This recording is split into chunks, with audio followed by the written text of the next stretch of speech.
Mais n'approchez pas la fornication. C'est un chemin, Allah Ta'ala il nous dit en vérité c'est une turpitude. Et quel mauvais chemin.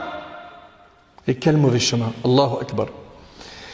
Par contre, Ahbab al-Kiram, celui qui s'en repent, Allah Ta'ala il lui pardonne. Allah Ta'ala il dit Azza wa Jal إلا من تاب وآمن وعمل عملا صالحا فأولئك يبدل الله سيئاتهم حسنات. Sauf celui qui se repent, croit et accomplit une bonne œuvre, cela Allah changera leurs mauvaises actions en bonnes et Allah est pardonneur et miséricordieux. Mon frère ainsi que toi ma sœur comprends que ce péché-là fait partie des grands péchés après le shirk billah. Le prophète sallallahu alayhi wa sallam dans le hadith d'Abi Huraira qui est rapporté par Bukhari Muslim a dit au moment de la fornication, le fornicateur ne peut commettre la fornication en étant croyant. Allahu Akbar.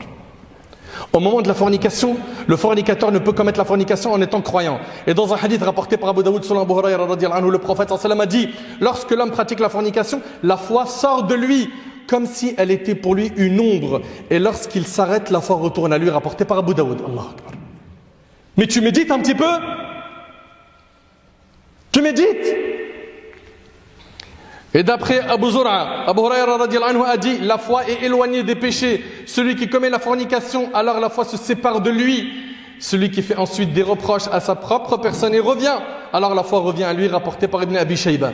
L'islam a interdit la fornication car l'islam veut préserver la foi et la morale de l'individu. De même qu'il veut protéger sa santé.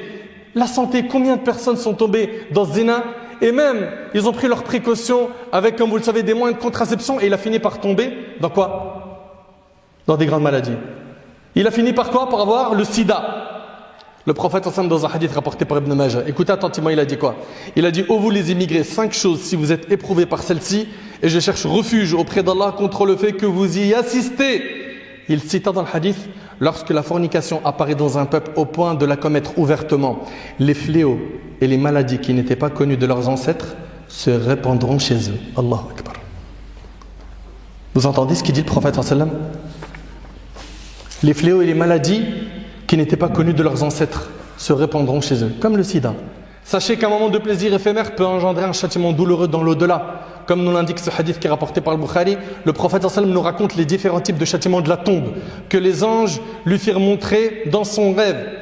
Il était accompagné de Jibril et Mikaïl.